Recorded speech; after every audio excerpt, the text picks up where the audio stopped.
Everybody knows the name Eminem, but before he was Eminem, he was Slim Shady. I want to have a voice, I want to be able to speak and people listen. I wanted to tell everybody my name. Just came out and it was like I kind of maybe hit people off guard. There's a reason for me to burn a bridge and I obviously don't want to speak. He doesn't even know about it, so he shouldn't speak. Bursting onto the scene came an unapologetic, witty, no fucks given rapper. In the late 90s and early 2000s, all eyes were on Slim Shady. He was someone who completely shook up the rap game. At a time when artists like Nas and Jay-Z were on top, out of nowhere came a white kid from Detroit who wrote menacing and absurdly graphic songs that shocked the masses as it was something completely out of the norm of hip-hop. But now, more than 20 years later, it seems like Eminem is a joke. Can't understand a banner, well you don't got the stamina, you're lacking the stamina. Hell, this isn't well, and I hit my hell. What happened? Where did it go wrong for Eminem? There was one moment in his career that was truly pivotal, and at that time it required a choice to be made. And unfortunately, the decision he made completely changed the trajectory of his legacy for the worse. To fully acknowledge the fault in Eminem's decision, it's important to understand the path he took to get to where he was at during that time. Let's go back to Eminem's very first project in 1996, an EP titled Infinite.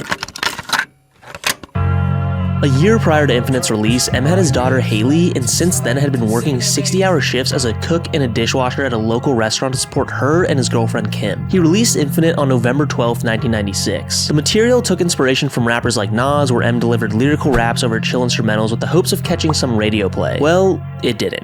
It flopped. Years later, Eminem said, quote, "It maybe sold 70 copies. He was pretty down about this, and to make matters worse, he got fired from his job right after, just 5 days before Christmas. He had only $40 to his name to get his daughter a gift. Recording and dropping Infinite was a huge financial risk, but M had planned for it to be his saving grace to get him out of poverty. He even rapped about it on track 8, Never Too Far. But unfortunately, he didn't make that grand he hoped for, and instead was left even more broke than before. This was a super dark time for Eminem. Depressed and hopeless, he recorded a chilling song titled Rock Bottom. My daughter wants to throw the ball, but I'm too stressed to play. Live half my life, throw the rest away. That's rock bottom. Immediately after recording it, he took more than 25 codeine pills and passed out. Although it's unclear whether this was a suicide attempt, M ended up throwing up everywhere and obviously didn't die. The whole experience served as a bit of a wake-up call and turning point for him. He reevaluated his purpose and, given his depressive and angry emotions at the time, ended up creating the alter ego Slim Shady.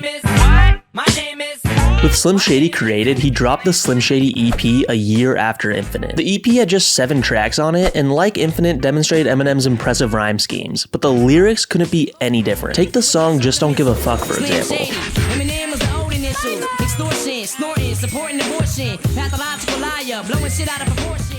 Fed up with everything, Eminem decided to go completely against the grain and, like the song, did not give a fuck. Well, this decision to completely rebel against what was the norm in hip-hop is what made Eminem the superstar that he is today. Because shortly after this release, he'd catch the attention of long-term friend and collaborator Dr. Dre. When his EP was first released, it actually only sold about 250 copies and had few reviews that were okay. XXL actually gave it an L rating with 3 out of 5 stars, but years later included it in the list of the 100 most essential rap EPs of all time. At the time, the only praise he'd got was from the Source magazine, who included M in their unsigned hype section with a full write-up. Around this time, Eminem traveled from Detroit all the way to Los Angeles and competed in the Rap Olympics, freestyling against opponents hoping to win $500, a Rolex, and the recognition that comes from getting first. What you need to do is practice on your freestyles, but you come up missing like Snoop Dogg's police files. Unfortunately, he took second place, losing to a rapper called Otherwise in the final. It seemed like the world was against Eminem. Everything he tried just led to him failing. He packed up his stuff and left to go back home to Detroit, where he was homeless and raising a 1-year-old daughter. Before getting in his car though, a kid came up to Eminem and told him how impressed he was and asked whether he had a demo. M, who was still pissed off about the loss, tossed him his Slim Shady EP and hopped in his car and drove off. A week later, Eminem got a call from the kid saying that Dr. Dre wanted to meet him. Little did Eminem know, but the kid that he threw his demo tape to was Dean Gesslinger, an intern at Interscope Records. He gave the tape to Jimmy Iovine, the founder of Interscope Records, who had Dr. Dre take a listen to it. Upon hearing it, Dre said, And I was like, what the fuck and who the fuck is that?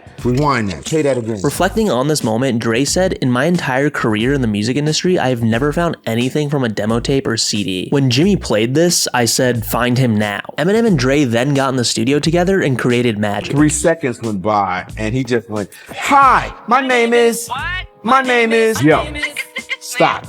Shit's hot. From here, Dr. Dre would help Eminem drop his first full-length project in 1999, the Slim Shady LP, building off his EP from 2 years earlier. Dre would produce 3 songs, My Name Is, Guilty Conscious, and Role Model, which are arguably the best ones on the project. Eminem's popularity would explode. The Slim Shady LP won Best Rap Album at the 2000 Grammys, debuted at number 2 on the Billboard 200, and was 4 times platinum. Serving as not only a producer but a mentor for Eminem, Dr. Dre executive produced his next album a year later in 2000, the Marshall Mathers EP, which to this day is regarded as one of the best albums of all time, with classics like The Real Slim Shady, The Way I Am, and Stan. Eminem's hot streak continued when he dropped his third album, The Eminem Show, in 2002, but his album after this would mark the first flaw in his catalog thus far. This was Encore, which dropped in 2004. Although there were some classics on here like Mockingbird, as a whole, the album missed the mark with Eminem's fans. During a XXL interview in 2022, Eminem said, "When I look back at my catalog, the first 3 albums, I'm definitely proud of them. It, Encore, became a misstep and I struggled to get over the fact that I didn't do my best. The album comes out and it was definitely a wake-up call, a slap in the face, a sobering moment because I was on a roll and then somehow I got off this roll. The reason why Encore didn't quite hit the mark was due to Eminem being in the middle of an addiction and a handful of the songs leaking prior to the album release. Because of that, he had to write half of the songs days before the official release date to make up for those leaks." On this topic of addiction, M said, "Encore took a whole fucking different trajectory because Encore was during my addiction." And in talking of the leaks, said, "I started recording and had about 7 or 8 songs that were very much in the vein of what I do, but we ended up putting them out as a fucking bonus disc because the songs leaked. If those hadn't leaked, Encore would have been a much different album." Between Encore and his next album was a gap of 5 years, and during those 5 years was a complete fight to stay alive. During this time, Eminem's addiction to Vicodin, Ambien, and Valium would keep ramping up year after year, taking 40 to 60 Vicodin a day. Eminem looked terrible during this period and was hospitalized multiple times until he finally went sober in 2008, which he still is to this day. While sober, he began recording his highly anticipated follow-up to Encore, which dropped more than half a decade prior. After a long battle with addiction, recording in a studio for over 2 years, working with Dre to handpick beats to rap over, Eminem would finally release the follow-up,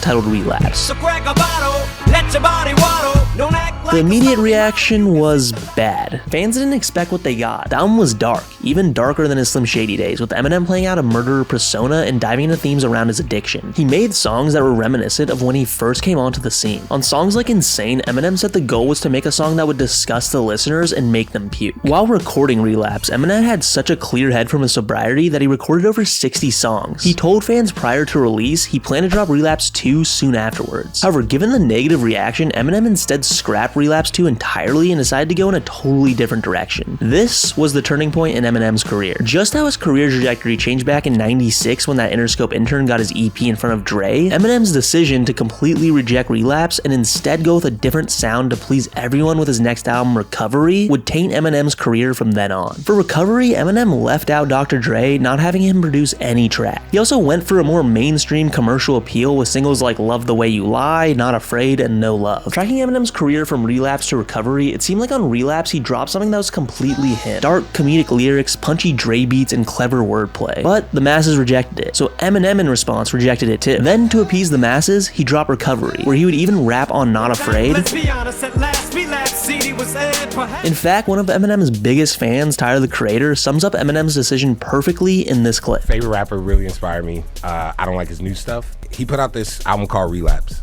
that I like. Weird, blah, blah, blah. But it was him. It was like, this is the aesthetic and what I want to go with. People trashed it. I don't know. This is just from when he came back afterwards with the with the Recovery. He gave it what everyone wanted with the pop hooks and this. Yeah, I remember. So the shit worked. And that album was dope. Everyone gave high five, and I personally didn't like Love. Since that decision by Eminem, it seems like he's lost it. In releasing projects since Relapse, it feels like he cares too much about what people will think, leading him to be too in his head and dropping subpar albums. This is so different from what made Eminem who he was back in the early 2000s. He came onto the scene and said, "Fuck everybody, I'ma do me," coming up with the Slim Shady persona and completely shaking up the rap game. Now, nearly 15 years after Relapse's release, it is regarded as one of Eminem's classics and has a cult following. But at the time, it was hated. Had Eminem not pivoted to Recovery and instead continued to follow his instincts where he potentially would have dropped Relapse 2, who knows what his career would look like today. What do you think of Eminem's career? Do you think he made any mistakes? Let me know in the comments below, and please throw us a sub if you liked this video. Thanks for watching.